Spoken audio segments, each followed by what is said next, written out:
So in the next, well, just under an hour now, I'm going to be explaining what team agreements are, why they matter, how to create them, and how to ensure they make a difference, and some of the innovations that we're seeing around team agreements. Let's start with what they are. So as you can see here, they're a co-created list of statements that describe behaviours, and the co-created really matters. They're not something that somebody from an HR department can share across an organisation. And they describe behaviours, so they're not values or principles. It's really clear what you'd see in the way that the team commits to working together. And I think they're a foundation for psychological safety. And let me explain why. Before we do that though, Maria is going to share a poll with us so that we can check, we'll see how prevalent team agreements are or not. So Maria, hand over to you. Yes. That should be launched now. Thank you. So as you can see, 3 questions. Yeah. We're not using anything like team agreements. We have something similar, but we're not actively using them. And we have team agreements or similar, and we're actively using them. So please share with us where you are. And we'll wait till we've got about 80% of people responding. Okay, so we've crossed the 85% threshold. So most people, 40% at the moment, are not using anything like team agreements. 38 have something similar but not actively using them. And a really encouraging 22% have team agreements and are actively using them. So for those of you who aren't using anything like team agreements, the first half of this session might be particularly interesting, which is how you develop them. For those who have them but are not using them, the second part talks a lot about the implementation and how can make sure they're live. And congratulations to the 22% of people who are actively using them. I hope there's something still useful in this session for you. Okay, thank you. I'll stop sharing. Good.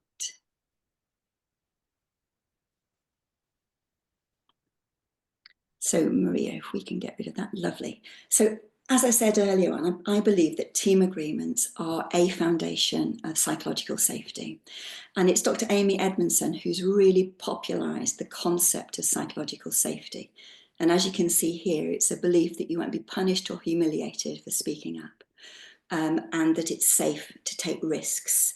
And Amy started her work studying nurses in hospitals, and I think that's particularly relevant for us because she wanted to understand team dynamics and performance. And she expected that the higher performing teams would report fewer medicine errors or medical errors. And I remember when I was working with Wellbeing Teams and CQC came to do their inspection, and one of the things they were looking at was the number of reported medication errors. But Amy was really surprised to find out that the opposite was true. The best teams report more errors. And this wasn't because they made more mistakes, but it was because they felt safe enough to speak up about them. And in psychologically safe environments, team members don't fear blame or ridicule, so they surface issues early, which improves learning and outcomes. And when the CQC inspector looked at the number of medication errors that we had, he said, well, I'm glad you're recording them because lots of organisations pretend none are happening. And I think that is the difference between psychological safety and not. And that this is a lovely image, I think, of how easy it is to sit in a meeting and wonder if you should say something and have all sorts of thoughts about, does my idea make sense? How will I frame it? Will I sound stupid? And not say anything. And Amy Edmondson said, the kind of things that are difficult to say are often the very things that need to be said to improve patient care. So I'm sure many of you will be familiar with the Google Aristotle project. But if you're not, Google was in search of the same thing as Amy. You know, what are the highest performing teams in Google? What are the characteristics of them so that we can have more of them? So they spent 2 years studying their highest performing teams. They looked at 250 different attributes in 180 teams, which had an average of 9 people in them. And they expected it to be leadership or diversity or high-performing individuals or experienced managers or teams with greater resources or the composition of the team. But none of those were true. What they found was this, that psychological safety is the #1 factor in what creates or makes a high-performing team, because team members feel safe enough to take risks and be vulnerable in front of each other, and therefore they learn, experiment and test things out in a completely different way. Now, I know that in health and social care, there's an appropriate focus now on compassion and kindness, which is wonderful. But being kind is more than being nice to each other. And as Brené Brown says, it's not about being nice, it's about being clear. It's about being really clear about what's expected from each other, how we want to show up together. And she says that being unclear is being unkind. And finally, in the realm of psychological safety, I highly recommend following Lisa Collins on LinkedIn, and she has a great podcast as well. And I've been learning from Lisa the relationship between team agreements and potentially them being a preventative strategy to avoid harassment and create non-bullying cultures. So really early days on that, but it looks encouraging. So I want to share with you 3 different levels almost about creating team agreements. And the first is starting with individuals. And then we move on to reflecting on the team experience. And then we move to the organisation. And I'd like to share some examples. So here are sort of 3 different ways you could do this. So the first one is starting with the person's values and what matters to me. And in some organisations like ours, you might record what matters to you in the form of a 1-page profile. And when I'm working with teams to support them to think about team agreements, one thing we can do is look at what matters to you, your values, or how best to support you, and to see whether a team agreement could help there. Now, those of you who know me know that I'm a bit of a stickler for time. So if we were looking at how best to support me, a potential draft team agreement from me would be start and finish meetings on time and let everybody know if you're going to be more than 10 minutes late. Another way we can get started with team agreements from an individual perspective is by looking at work histories. And this is a colleague of mine called Becky, who's one of the first wellbeing workers in the first wellbeing team. And on the first morning that they work together, we get people to do a work timeline. And we use that both to learn more about each other and to begin to create team agreements. So here's my timeline. And what's particularly important is what's worked and not worked for you in the past.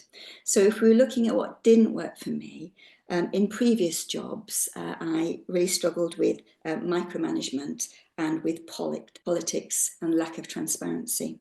So a suggested team agreement from me would be that we raise tensions in our team meetings to address issues that we're concerned about. And here's the third one. I've recently been doing a course led by 2 people who have a book called Psychological Safety, which is Dan Radecki and Leonie Hull. And they're the only authors that I've seen that talk about individual psychological safety and what you can do to safeguard your personal psychological safety. And they identify 5 different biases almost, or things that you might be extra sensitive to paying attention to that might trigger psychological safety. And there's a test that you can do to find out which one is most relevant for you. So my top score is autonomy. So autonomy is an area where I'm more likely to be triggered in relation to my psychological safety. And they produce some information for you to look at around that. So for me, a potential team agreement around autonomy would be we're transparent about how decisions are made, or we only give each other advice if we've got permission to do that. So one of the things that I really struggle with is unasked for advice. So if we move now to teamwork, and in a few minutes, I'm going to ask Maria to put us into small groups to do a short exercise for 8 minutes. But if we move from, so let's imagine we're working together as a team, we will have done 1 or 2 of the exercises I've just described. That would have led to, say, 3 or 4 draft team agreements, and we'd have them recorded somewhere. And then we move from that to looking at either what's working and not working. So you can have exercises to say what's working for us as a team, what's not working for us as a team, what potential team agreements would make sure that what's working would stay working, and what team agreements would stop it not working. Or I'm a big fan of Aaron Dignan's work, and he wrote a great book called Brave New Work, and I'm going to share some of his tension cards with you in a minute. Or the third way is team aspirations. If we were going to create the best team ever, how would we be working together? And what team agreements would make it more likely that we worked this way? So I'm going to read these out. If you wouldn't mind just doing a minute's journaling or 30 seconds journaling and writing down one of these that speaks to you, that might be things that you've experienced in the past or things that you've experienced in your current team. So I'll work through them. So lack of trust. People talk on behalf of others. Decisions take ages. People can be passive aggressive or rude. People have asked for permission to take action. Relationships are strained. Roles aren't clear. There is blaming and finger pointing. We have meetings prepared for meetings. People talk behind people's backs. Meetings are too much talk and not enough decisions or action. No time in the day for actual work. Only the loudest get listened to. Only the loudest voices get heard. Too many meetings. Not enough transparency. Information is shared only on a need-to-know basis. Lack of openness and honesty. Lack of accountability and ownership. People put each other down, too much email, the why behind decisions isn't clear. We're not comfortable with being ourselves at work. We have a culture of fear. People don't do what they say they're going to do. People cover up mistakes. We operate that everything is a crisis. We're addicted to planning. We waste time on the wrong things. We don't learn and reflect. Everybody needs to be involved in all things. We don't take risks. Effort's not recognised. We don't experiment. We're afraid to fail. Good ideas get lost in bureaucracy. We avoid difficult conversations, discrimination, lack of feedback. We struggle to say no. Our purpose isn't clear, lack of vulnerability, and we aren't self-aware. So I hope that by now you've made 2 of those that feel relevant to you. Maria, to put you into groups of, and the task is decide on one of Aaron Dignan's tensions between the 2 or 3 of you and have a go at creating a statement, a behavioural statement, a team agreement that would prevent that from happening or make it less likely that that happens.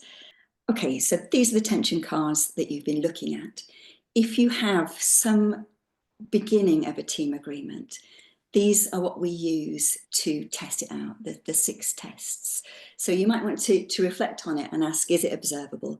And that means, would you be able to see or hear it happening in your team? Is it specific? Like, is it clear enough about how the behaviour will happen? Is it jargon free? Would your parents or a new team member or a friend who doesn't work in this sector be able to understand it? Is it measurable? Can we track, assess or review it? Will we know if it's happened or not? Is it team focused?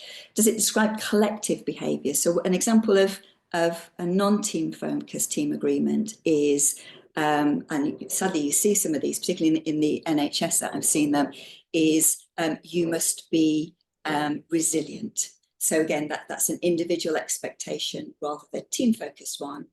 And a team-focused one would be, we pay attention to the allocation of workloads and review it each month, be a team-focused equivalent.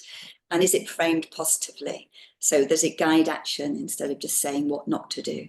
And sometimes having it framed positively and then with a not to makes sense. But generally, we want things phrased positively. So those are the 6 tests. And the third way is to reflect, is to use your draft team agreements and ask the question, does this help us live our organisational values or principles? And are there any tweaks that we want to make to our team agreements to support us to do that more?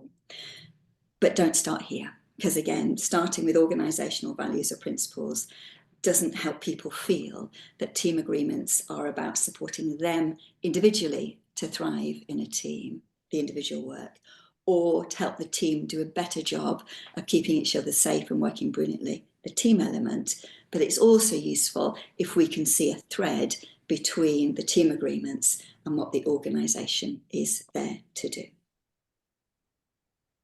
So once you've got your draft team agreements, we then do 3 things. We check for clarity, and those are the 6 tests that I've just mentioned. We check for usefulness. Now, this is something new that I've only started introducing, and like many new things, now that I'm doing it, I just think, oh, how obvious.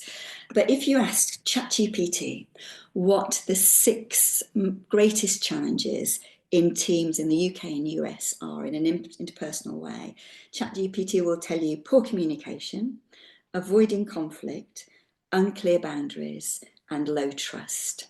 So really, we want to know, so imagine you've got 7 team agreements in front of us. We want to know that your team agreements could help you with the most typical problems that teams have. So I might choose a tension that reflects one of those. So let's imagine the tension is you overhear 2 colleagues talking negatively about another colleague. Would the team agreements that we've got help prevent this from happening? So typically I'm choosing 4 different scenarios that represent poor communication, avoiding conflict, unclear boundaries, or low trust, and asking a group the question, if this happened in the team, do our team agreements help us? And again, it's an opportunity to say, no, not really. We've got a couple that are close that need some tweaking, or no, we need a completely new team agreement to help us address that. Usually, though, people will have chosen the tensions that are most troublesome. So usually we are reasonably safe in addressing them, but I found out there's some big ones missing in some teams as well. And finally, are you committed to them personally? So for me, this is the sign in blood a bit. That's a bit dramatic, isn't it? But are we really signing up to these? Because if we've signed up to them together and we've said that explicitly, it's harder to then say, well, you know, I wasn't really bothered about them. I didn't sign up to them, because we see us all doing them together. And I use a commitment scale. So if we were all in a room together and there was just 9 of us, and we developed our team agreements through individual work, through teamwork, through checking against the organisation, that we've done the tests around the 6 tests, we're confident that they will help us address issues that most teams deal with. I'm then going to ask you to give yourself a score between 1 and 10. So everybody gives themselves a score. If people are any less than 9, we want to have a conversation to say, what will it get to take you till 9 or 10? So we look at any changes that we need to make to team agreements, any lack of understanding about the team agreements, but really want everybody at 9 or 10. And usually that's okay in most of the teams I've worked with, because we've built it up from people's individual experience upwards. But the next one often feels much more scary to people. So I ask people for their commitment to them personally living the team agreements. So are you prepared to commit to keeping trying to live them?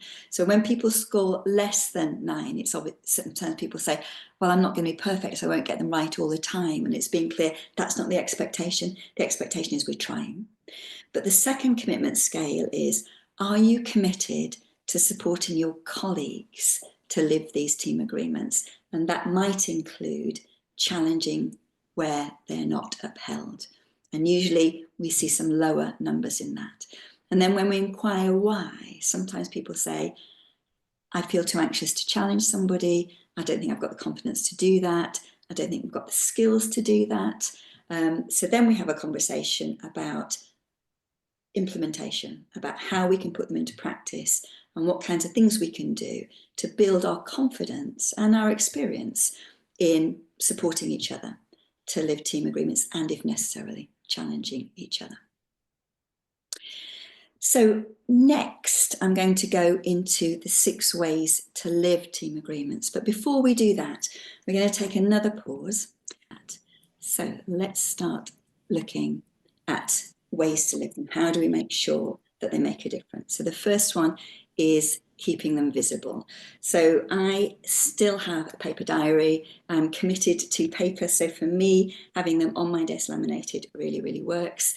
I know somebody in the meeting here, a colleague of mine, has got them on the back of her wall. And obviously there's lots of tech solutions to that as well. I know that Martin has been supporting people who've had them as mouse mats. So keeping them visible is important. Keeping them in mind. So one of the things I've been learning about is team agreement of the month. And I'd like to share with you what I've been doing over the month in my own team. So for week 1, so we mainly talk to each other in WhatsApp. So I created a separate WhatsApp channel. And as you can see, the team agreement for March is, we know sometimes some things will go wrong. When we make a mistake, we own it, say sorry, do what we need to do to make it right and learn from it. So on the Monday, I posted that. On the Wednesday, I posted a poll. How are you doing with our team agreement of the month? Using something akin to confirmation practices, score yourself between 1 and 5. And at the end of the week, I posted a resource, a TED Talk. I'm particularly excited by TED Talks that people could learn from. Week 2 reflected on last week's activity and invited people to share an example of a mistake they made and what they learned from it.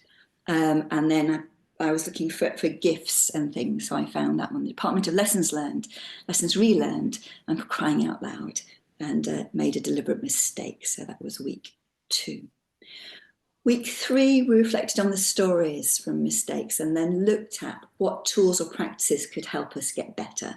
ChatGPT helped, and in the end, we looked at 5 different potential practices that we could do together. And interestingly, one was reusing something that we used to use in the past, but just dropped off our agenda. And then week 4, and we voted on the ones we wanted to use. And then in week 4, we looked at the 2 changes that we wanted to make. And these were to introduce Friday failure, to share failures and learning. And the other one is to do retrospectives around key projects. And then in a team meeting, we looked at, in practice, how could we do that? And we decided to make changes to how our team agreement was worded. So what we've learned from that is this takes 5 or 10 minutes a week. Except for the TED Talk in week 1, which takes 18 minutes. So when we reviewed it, team thought it was a good investment of time, that it was really helpful having it brought to mind all the time. It resulted in deeper learning about what was possible in terms of sharing failures, and it resulted in us deciding to do 2 things differently. However, we decided that doing it every month would be too much for us. So we're doing 1 month on, 1 month off. So that's team agreement of the month. This one, I think, is one of the really important ones, particularly related to the commitment scale, about what happens when you see something happening that isn't in line with our team agreements. And what we've learnt to do is to do practice scenarios in team meetings. So this takes 15 minutes. So if I'm the team leader and it's my role to introduce practice scenarios, I will choose a team agreement and flip it so that I create a scenario of the opposite that is true. Not a real scenario, but a feasible opposite. So on the scale of 1 to 10, not an extreme one, a really, really extreme one, but something that is possible. So here's an example. The other day, I overheard a couple of my colleagues gossiping about a team member, and I felt uncomfortable and not sure what to do. And then we do a round. So we ask everybody in the team to say, what would you actually do if that was true? And you tend to get some people say, not my responsibility, it's your responsibility as the team leader, which we then have a conversation about. Some people will say, because I was overhearing people, I would feel like I couldn't say anything because I was worried they would think I was eavesdropping. A couple of people would usually say, no idea, I just feel really anxious about it. And sometimes 1 or 2 people would talk about directly addressing it. So we'd hear how people would actually respond. And then we agree together what, in the spirit of our team agreements, What do we think would be the best response to do that if we heard that and we agree how we would address it? And I think that does two things. So one, if I'm the kind of colleague that's more likely to gossip about people, I'd be thinking twice about it, because I'd be expected, it would be much more likely that I'd be called out. And if I was in a position where I overheard something, I would feel a stronger compulsion to say something about it, because A, I'd have a stronger sense that it was expected of me, that I couldn't duck out or think it was the team leader's role. And hopefully I'd know what to say. So practice scenarios, I think, are critical in relation to helping us uphold our team agreements together. The next one, reflect individually confirmation practices. And I think some of you joined myself and Lise ways to use confirmation practices. Typically, this is done in one-to-ones. And this is what it looks like. And this is actually Lisa's team's confirmation practices. So we go from we statements to I statements. So these are the actual team agreements turned into I statements. And in our one-to-one, and this takes, I promise you, 15, 20 minutes, absolutely max. We invite people in the session, we give them 3 minutes to score themselves between 1 and 5 against each of those. And then what we can do is there's a process that takes just a few minutes, literally 10 or 15 minutes, that goes through what do you want to focus on. This might be the one with the lowest score. Why did you give yourself that score and how does it feel? Who else does this matter to? What's the impact on others? What would 5 look like? What are your ideas to move towards success? And what action do you want to take forward? And gets to a clear goal about the team agreement that you think you feel less confident in delivering and what you're going to do differently. And I've got a recording of me asking these questions around team agreements and the coaching card. So if you're interested in these or other resources, please put your email address in the chat and I'll get them off to you. 5, arguably the most important one, that the team leader lives them. And how do we know that? Well, again, we've got a set of confirmation practices for team leaders in relation to any confirmation practices, any team agreements. And it looks like this. So one of the roles, I think, with team leaders is to support and challenge team agreements. So the purpose of the role, what I do to deliver the role, what you'll see when this is happening well. Team agreement role model and communicator, so I'm keeping them in mind. Team agreement supporter in one-to-ones. So again, we've got, this is half of it, there's 6 of them. For any team leader, I'd be asking them to give themselves a score between 1 and 5. And again, we'd use that process to come up with a specific action for them to improve how they're showing up as a team leader and living the team agreements. And finally, reviewing them as a team. So again, this is Wellbeing Teams doing it when we could come together in person, which is what's working about our team agreements, what's not working, and then coming together with actions to improve what's not working, and as necessary, tweaking our team agreements. This is my team doing it recently, online on Zoom. What's working, what would be even better, and how do we want to change our team agreements? So finally, going further, if you're in the group who did the poll at the beginning, the 22% who are already living team agreements, here's how you can go even further. If you're familiar with nonviolent communication or compassionate communication, you might be familiar with something called OFNR, which is a way of giving each other feedback or asking for what you need or giving empathy. And I think it's the critical skill for supporting each other to live team agreements. O stands for observe. Here's the behaviour I've observed. Here's what I feel about it. Here's what I need. I'm making a request. So that would be my tip for going further. I've been working with 2 teams who've got stuck on one particular team agreement. And each review, it's come up again as the one that they're struggling to implement. So we've used something called an immunity to change map, which is a way of surfacing the big assumptions underneath what's getting in the way of us moving forward. And here's my plug for my next webinar with the Q community, which is on immunity to change maps, which can be used on an individual basis if you've got a goal that you keep getting stuck on and you're not making progress on, or as a team, particularly in relation to team agreements. Here's an agreement that we're not making progress on. And then finally, recruitment, induction and probation. So a little bit more about this. This is a team agreement immunity map, which I don't expect you to read, but it's just to say at one level, we're committed to getting better at something, but then we look at what we do and don't do instead, what we're worried about, and our big assumptions. So this was about a team giving each other feedback, and what they're worried about is, I can't tell you anything you don't already know, and we choose being kind to each other over challenging each other. And then what you do is set up experiments to test out the big assumption and see if it's true. The next thing, which I'm really excited about, and I'm working with 3 different organisations who are doing this, which is embedding team agreements in job descriptions and in interview processes, and then in induction and probation, and then going on in one-to-ones. And I think, given that psychological safety is so important in how you do your job well, that we should be recruiting people both for your ability to do a role and your ability to show up with your colleagues and follow team agreements. So one of the organisations I've been working with is Samantha Jones, who's a director in the Stroke Association. They recently recruited a new role for North East and Yorkshire leadership team. And as you can see here, it explicitly states you'll be working within our team agreements, that they're shared as part of the recruitment pack and form part of the recruitment process. So you get the team agreements in the recruitment pack that says you'll be joining a team that operate around these team agreements. Part of the interview was which 2 team agreements would you find relatively easy to use, to adhere to, which 2 would you find more difficult?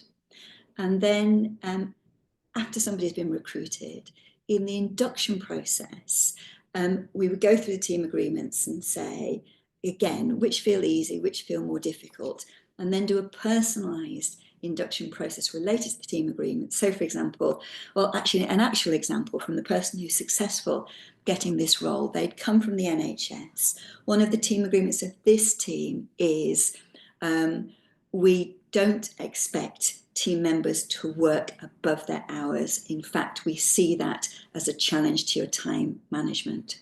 And in the team that this person has come from, working over your hours was celebrated. So the person who got the role said, this is going to be difficult for me. And the team leader and the new person said, okay, what do we need to do together to make it easier for you to fulfill this team agreement? And then theoretically, and I'm only saying theoretically because this person isn't at the end of probation yet, but you shouldn't be able to pass your probation unless you can talk confidently on how you're living the team agreements and what you're doing. And then the golden thread should be from this piece of paper here to your interview, to your induction, to your probation, and then to your one-to-ones, is then using team agreements as confirmation processes. So I have just about left 10 minutes for any questions. I've got lots of resources that I'd love to share with you. And if you're interested in getting resources from me about team agreements on a regular basis, please put your email in the chat or email me if you're watching this later. And I'm posting about team agreements every week on LinkedIn if you'd like to come and follow me there.